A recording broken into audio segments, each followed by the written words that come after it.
যখন পশ্চিমবঙ্গে দাঁড়িয়ে শিক্ষা থেকে স্বাস্থ্য এবং আপনার যাবতীয় রকমের দৈনন্দিন কাজকর্মে আপনি যা ব্যবহার করেন সব কিছুতেই সুদূর অতীতে কিন্তু কাটমানির প্রয়োজন হতো।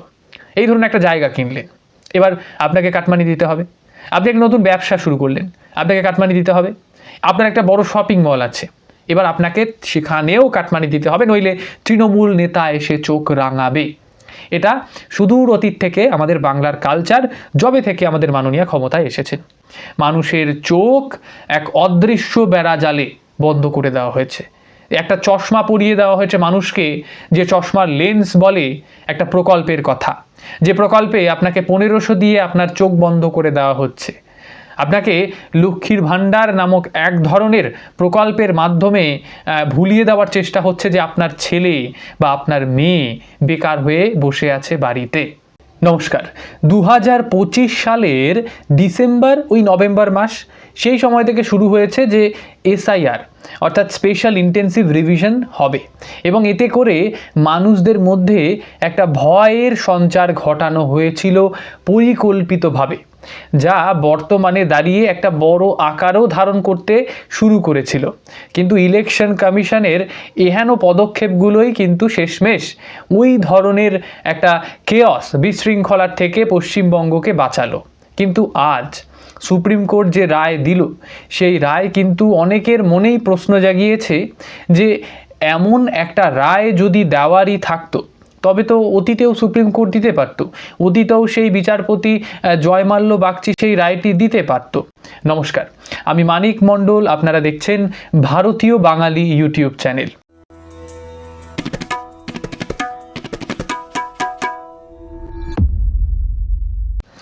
এই প্রতিবেদনে আমরা মূলত এসআইআর যখন শুরু হলো তার পরবর্তীতে আসলে মমতা বন্দ্যোপাধ্যায় কি করতে চাইছিলেন।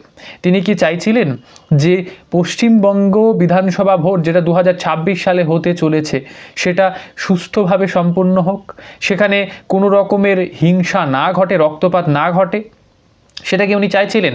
যদি চেয়ে থাকতেন তবে দাঁড়িয়ে এই ধরনের মন্তব্যগুলো উনি হয়তো করতেন না, যে একটা সম্প্রদায়কে অন্য সম্প্রদায়ের প্রতি লিলিয়ে দেওয়ার মতো বিভিন্ন মন্তব্য। তিনি বলেছিলেন যে আমি যদি তাদেরকে একবার বলে দেই না, একবার যদি ছেড়ে দেই না, তবে কি হয়ে যাবে, এমনভাবে একটা নির্দিষ্ট সম্প্রদায়কে উনি কোথাও না কোথাও নিজের আঙুলের দ্বারা নিয়ন্ত্রণ করছেন। মানে বলা হয় না যে গঠপুতলি, সেই পুতুল খেলার মতো তাদেরকে ব্যবহার করছেন। ব্যবহার করার কথাটি ভীষণ সতর্কভাবেই বলছি, কারণ তিনি যাদেরকে ব্যবহার করেন তাদের একবার যদি তিনি ব্যবহার করে ফেলেন, ছুঁড়ে ফেলতে একবারও তিনি কিন্তু ভাবেন না। তিনি এবং তার ভাইপো সর্বোচ্চ নেতৃত্বে থাকবেন যতদিন তৃণমূল কংগ্রেস দলটা থাকবে। তাতে করে কার কি এসে গেল সেটা তাদের আদেও কোনো যায় আসে না। আপনারা জানেন, যতই ববি বাবু আসুক আর যতই সেই শোভন বাবু বলুন বা অরূপ বাবু বা অনুব্রত বাবু, যারাই আসুন না কেন, তারা সেকেন্ডারি হিসেবে থেকে যাবেন। প্রাইমারি রোল এই মাননীয়াই প্লে করবেন, আবার অদূর ভবিষ্যতে তার ভাইপো প্লে করবেন। আজ মাননীয়া কিন্তু খুব খুশি। তিনি বলছেন আই অ্যাম হ্যাপি। কার্যত এতটা খুশি মাননীয়াকে কখনো কিন্তু নির্বাচনের আগে এখনো পর্যন্ত দেখা যায়নি। মনে হলো তাকে দেখে যেন তিনি নির্বাচনটা জিতেই গিয়েছেন। এই আনন্দের কারণ অনেকগুলো থাকতে পারে। আমরা আপাতত সেই সুদূর অতীত থেকে কি হয়ে আসছে সেটা একটু দেখি। এই ধরুন 2025 সালের নভেম্বর ডিসেম্বর মাস চলছে, সেই সময় পশ্চিমবঙ্গ সহ 13টি রাজ্যে এসআইআর শুরু হয়ে গিয়েছে, মানে হবে হবে ভাব। এবার সেই সময় দাঁড়িয়ে মমতা বন্দ্যোপাধ্যায় বিভিন্ন রকমের বাজার গরম করার মতো কিছু উক্তি রেখেছিলেন। তিনি বলেছিলেন এই এসআইআর রাজনৈতিকভাবে কোনো না কোনো উদ্দেশ্য রাখে, অর্থাৎ উদ্দেশ্য প্রণোদিতভাবে বাংলার মানুষদেরকে বাইরে ডিটেনশন ক্যাম্পে পাঠিয়ে দেওয়ার একটা চক্রান্ত করছে বিজেপি। এবার যখন ডিসেম্বর মাস এলো, তিনি মালদাতে দাঁড়িয়ে একটা সভা করলেন। সেই সভা থেকে তিনি বললেন যে কোনো বাঙালিকে যদি ডিটেনশন ক্যাম্পে পাঠানো হয় তিনি কিন্তু ছেড়ে দেবেন না। আরও তিনি বললেন যে আমরা একটা সাহায্য করব, দলগতভাবে আমরা একটা প্রকল্প প্রকল্প বলাটা ভুল হবে, একটা ক্যাম্প গঠন করব। কথায় কথায় ওনারা একটা প্রকল্প তৈরি করে দেন। চাকরির বালায় নেই, কিন্তু প্রকল্প ভুরি ভুরি আপনি পশ্চিমবঙ্গে পেয়ে যাবেন। তো এই যে একটা ক্যাম্প তৈরি করলেন উনি, সেই ক্যাম্পের নাম দিয়েছিলেন মে আই হেল্প ইউ। সেই মনে পড়ে আপনাদের মে আই হেল্প ইউ ক্যাম্পের কথা? সেই ক্যাম্প এখন কোথায় সেটা বোধহয় এখন দূরবীন দিয়ে আমাদের দেখতে হবে। যথারীতি 2026 সালের জানুয়ারি মাস আসলো। সেই সময় দেখা যাচ্ছে যে জানুয়ারি ফেব্রুয়ারির মধ্যে 58 লক্ষ মানুষের নাম বাদ পড়ে গেল। এবার মমতা বন্দ্যোপাধ্যায় ওই পার্টিকুলার সময়টিতে দাঁড়িয়ে বলেছিলেন যে এআই দিয়ে এগুলো করা হয়েছে, এগুলো নির্বাচন কমিশনার এবং ইলেকশন কমিশনের ভুলভ্রান্তির ফল। তারপরে উনি বললেন যে বিজেপি আইটি সেল এগুলো করেছে। সমস্ত রকম অভিযোগ তিনি করলেন, কিন্তু একটারও তথ্য প্রমাণ সেই সময়েও উনি পেশ করতে পারলেন না। উনি আরও বললেন যে এটা সুপ্রিম কোর্টে যাওয়া হবে, এটা নিয়ে আমরা কিন্তু ছেড়ে দেব না। ওই জানুয়ারি ফেব্রুয়ারি মাসের কথাই আপনাদের বলছি। তিনি যথারীতি সুপ্রিম কোর্টেও চলে গেলেন এবং সেই সময় দাঁড়িয়ে তিনি আরও একটি ঘটনাকে কেন্দ্র করে সুপ্রিম কোর্টে গিয়েছিলেন। একটা নয়, এসআইআর একটা ছিল, কিন্তু দ্বিতীয়ত ছিল যে পশ্চিমবঙ্গে দাঁড়িয়ে নাকি বহু অফিসারদেরকে বদলি করা হচ্ছে। তার বদলানোটা মানে বদলিটা খুব একটা পছন্দ হয়নি। সেই মুখ্য সচিবকে কোথায় কেরালাতে পাঠিয়ে দিচ্ছে, আবার এখানকার যিনি রয়েছেন অবজারভার তাকে পাঠিয়ে দেওয়া হচ্ছে সেই যে তামিলনাড়ু, সেখানকার একটি বিধানসভা কেন্দ্রের অবজারভার করে পাঠানো হচ্ছে। তো এইগুলো দেখে মাননীয়ার কার্যত গোসা হয়ে যায়। তিনি স্বয়ং সেই সুপ্রিম কোর্টে গিয়ে কি নাটকটা করলেন আপনারা জানেন, আমরাও জানি, সেই ভিডিও সকলেই দেখেছেন। তার ফল কি আজ তিনি পেলেন? আমরা যেহেতু মাস ধরে ধরে আমাদের স্মৃতি রোমন্থন করছি, সুতরাং এই জানুয়ারি ফেব্রুয়ারির পরে মার্চ এপ্রিল মাসে কি হলো, সেই সময় দাঁড়িয়ে দেখা যাচ্ছে প্রায় 12% মানুষের নাম বাদ চলে গিয়েছে। মানে 12% হচ্ছে টোটাল ভোটার যারা রয়েছেন তাদের মধ্যে থেকে 12%, মানে ওই ধরুন 91 লক্ষের মতো করে একটা নাম্বার কিন্তু বাদ চলে গেল। এইবার মাননীয়া তো একেবারে তেলে বেগুনে হয়ে উঠেছেন। মাননীয়া ধর্মতলায় গিয়ে ধর্ণা দেওয়া শুরু করলেন।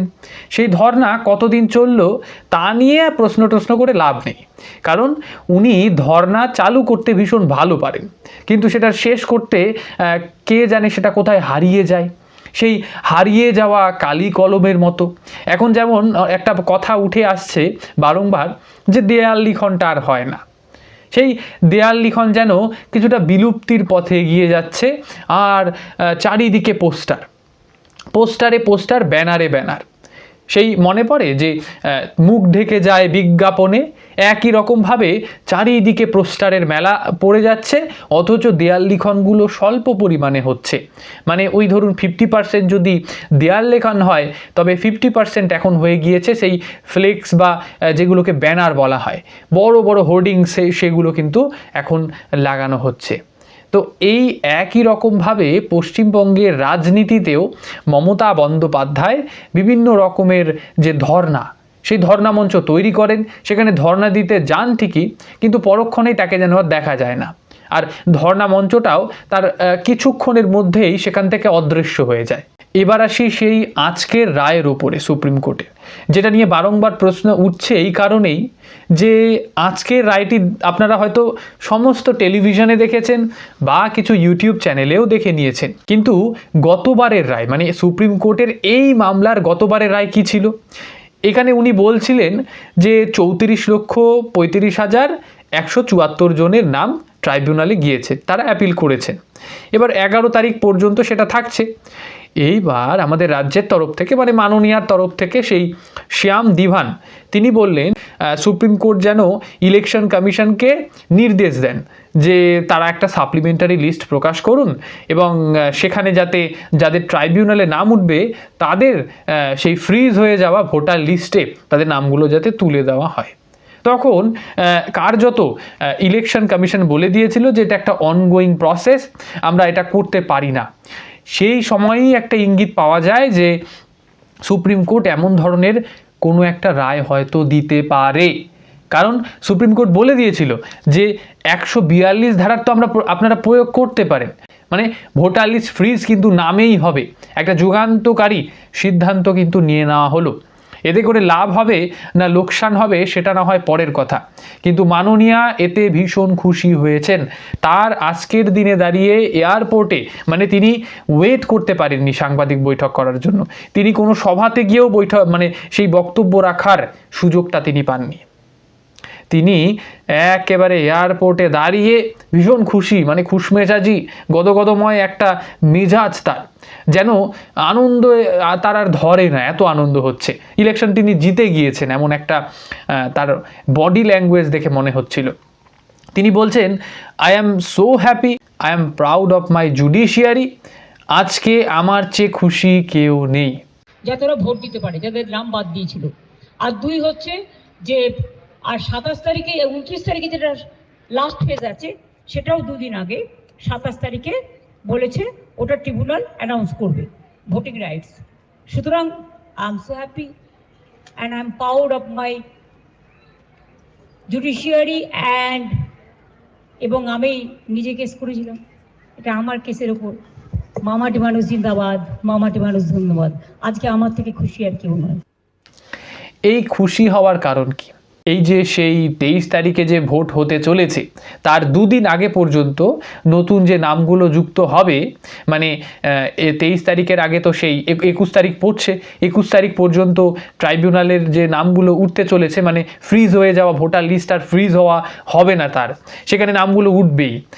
সেই নামগুলোর কারণে মাননীয়া এতটা খুশি হলেন। আবার 29 তারিখে ভোট রয়েছে, তার দুদিন আগে, সেই দুদিন আগে আবার নাম যুক্ত হবে, এ কারণে খুশি হলেন। এত লক্ষ লক্ষ ভোট যখন অন্তর্ভুক্তি হচ্ছে ভোটার তালিকায়, তিনি আগেই ধরে নিচ্ছেন সেই ভোটারেরা তাকে ভোট দেবেন, তাই তো তিনি এত খুশি হয়েছেন হয়তো। নইলে কে খুশি হবেন বিধানসভা ভোটের আগে, যার কার্যত একেবারে ল্যাজে গোবরে একটা পরিস্থিতি তৈরি হতে চলেছে, যখন পশ্চিমবঙ্গে দাঁড়িয়ে শিক্ষা থেকে স্বাস্থ্য এবং আপনার যাবতীয় রকমের দৈনন্দিন কাজকর্মে আপনি যা ব্যবহার করেন সব কিছুতেই সুদূর অতীতে কিন্তু কাটমানির প্রয়োজন হতো। এই ধরুন একটা জায়গা কিনলেন, এবার আপনাকে কাটমানি দিতে হবে। আপনি একটা নতুন ব্যবসা শুরু করলেন, আপনাকে কাটমানি দিতে হবে। আপনার একটা বড় শপিং মল আছে, এবার আপনাকে সেখানেও কাটমানি দিতে হবে, নইলে তৃণমূল নেতা এসে চোখ রাঙাবে। এটা সুদূর অতীত থেকে আমাদের বাংলার কালচার, যবে থেকে আমাদের মাননীয়া ক্ষমতায় এসেছেন।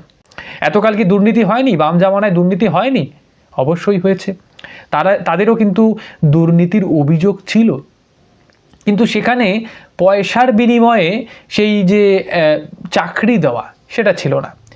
বামেরা বলতেন, আমাদের পার্টির সঙ্গে থাকো, আমরা চিরকুটের মাধ্যমে দুর্নীতি করব, পার্টির সঙ্গে থাকলে পার্টির ক্যাডারদেরকে আমরা চাকরি দেব।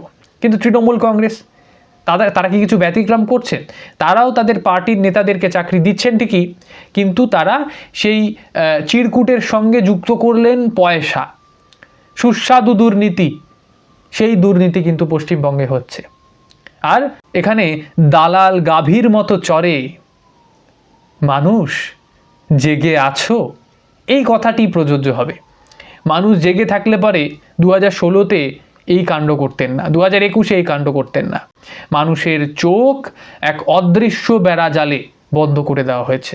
একটা চশমা পরিয়ে দেওয়া হয়েছে মানুষকে, যে চশমার লেন্স বলে একটা প্রকল্পের কথা, যে প্রকল্পে আপনাকে 1500 দিয়ে আপনার চোখ বন্ধ করে দেওয়া হচ্ছে। আপনাকে লক্ষ্মীর ভাণ্ডার নামক এক ধরনের প্রকল্পের মাধ্যমে ভুলিয়ে দেওয়ার চেষ্টা হচ্ছে যে আপনার ছেলে বা আপনার মেয়ে বেকার হয়ে বসে আছে বাড়িতে।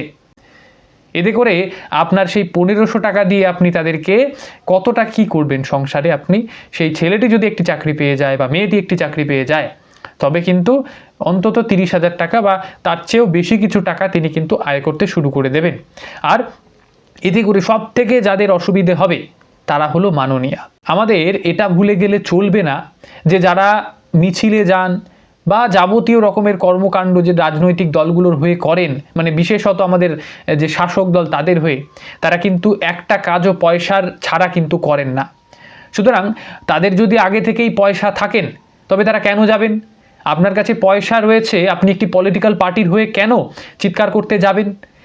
এইটাই হলো মূল কারণ। তৃণমূল কংগ্রেস এই একটা পরিস্থিতি তৈরি করতে চাইছে যে যে যত জানে সে তত কিন্তু প্রশ্ন করবে। আর প্রশ্ন করলেই সেই হাড়ি কিন্তু ভেঙে যাবে। তো হাড়ি ভাঙলে চলবে না, দুর্নীতি চালিয়ে যেতে হবে, সুস্বাদু দুর্নীতি চলবে। এই যে বর্তমানে যে রায়টি দেওয়া হলো, সুপ্রিম কোর্ট যে রায়টি দিলেন, সেই রায় যতই প্রশ্নের সম্মুখীন হোক না কেন, এতে মাননীয়ার খুশির কোনো কারণ কিন্তু দেখছি না। যাদের নাম বাদ গিয়েছিল তাদের হয়ে মাননীয়া কিন্তু একটা কথাও খরচ করেননি এই কিছুদিন যাবৎ। তিনি কার্যত ভুলে গিয়েছিলেন, তিনি প্রচারে ব্যস্ত হয়ে গিয়েছিলেন। তিনি আর বলেননি যে যাদের নাম বাদ গিয়েছে, তিনি জোর গলায় বলেননি, এমফাসাইজ করে বলেননি যে আমরা পশ্চিমবঙ্গ থেকে মানুষদেরকে দিল্লিতে নিয়ে একেবারে ধর্ণা দেব, আমরা ইলেকশন হতেই দেব না, এই ধরনের কোনো কিন্তু মন্তব্য উনি করেননি। সুতরাং উনি কার্যত ভুলে গিয়েছিলেন সেই সমস্ত ভোটারদেরকে। এখন যখন সুপ্রিম কোর্ট এই ধরনের একটা রায় দিল, হঠাৎ করে তার মনে পড়ে গেল সেই তিনি গিয়েছিলেন সুপ্রিম কোর্টে। কারণ এগুলোর অনেকগুলো কারণ আছে। 1 নম্বর কারণ হতে পারে যে পশ্চিমবঙ্গের বিধানসভা ভোট যদি পিছিয়ে যায়, এটা একটা ওনার ভয় থাকতে পারে। যদি পিছিয়ে যায় বাই এনি চান্স, তবে রাষ্ট্রপতি শাসন কিন্তু অন্তত 6 মাস কিন্তু জারি থাকতে পারত। কারণ এসআইআর কিন্তু একটা দীর্ঘ প্রসেস, এটা খুবই শর্ট টাইমে করা হয়েছে।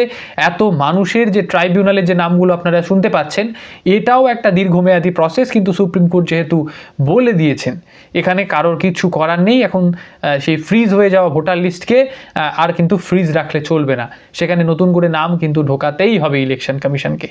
আর সেই নাম যতই যুক্ত হোক না কেন, তারা যে তৃণমূল কংগ্রেসকে ভোট দেবেন না, এটা হয়তো তারা এতদিনই নিশ্চিত করে নিয়েছেন। কারণ তৃণমূল কংগ্রেস কার্যত তাদেরকে সেই দুধ দেওয়া গরু হিসেবেই ব্যবহার করে গিয়েছেন। যতই হোক, রাজনীতি তো সম্ভাবনা শিল্প, এটা ভুলে গেলে আমাদের চলবে না। সুতরাং আগামীতে কি হয় এটা নিশ্চিতভাবে প্রশ্নচিহ্নের মুখে তো রয়েইছে। কিন্তু বিজেপি যে হারে তাদের প্রচার কার্য চালাচ্ছেন, যেভাবে তারা লিফলেট বিলি করছেন, তাদের বিভিন্ন রকমের বই প্রকাশ করছেন, সংখ্যা প্রকাশ করছেন, ক্যালেন্ডার প্রকাশ করছেন, এতে করে এটা স্পষ্ট হয়ে যায় যে বিজেপি ভীষণ কনফিডেন্ট। কিন্তু তৃণমূল কংগ্রেস এই সামান্য একটা ভোটার লিস্টে ইনক্লুড হওয়া মানুষজন, তাদেরকে নিয়ে এতটা উচ্ছ্বাস প্রকাশ করছে কেন, এটাও একটা কিন্তু প্রশ্ন। কারণ তারা আগে থেকেই হয়তো ধরে নিয়েছেন যাদের নাম বাদ গিয়েছে তারা বিজেপিকে ভোট দেবেন না, তাদের ভোটটা দেবেন। নাকি তাদের সমীকরণ অন্য রয়েছে যে তারা তাদেরকেও যদি না ভোটটা দেন তবুও তাদের কোনো আসে যায় না, কারণ বিজেপির ঝুলিতে তো ভোটটা যাচ্ছে না। এসআইআরের বাদ যাওয়া সেই মানুষগুলো অন্তত আর যাই হোক বিজেপিকে ভোটটা দেবে না, তৃণমূল কংগ্রেসকে না দিলেও এখন ধরুন ওই কংগ্রেস, সিপিআইএম, আইএসএফ এরা তো পড়ে রয়েছেন, এনাদের দিতে পারেন। এই বিষয়ে আপনাদের অবজারভেশন, আপনাদের সুচিন্তিত মতামত নিশ্চিতভাবে লিখে জানাতে ভুলবেন না। আপাতত এই প্রতিবেদনটি এতটুকু রাখছি। আপাতত অসংখ্য ধন্যবাদ।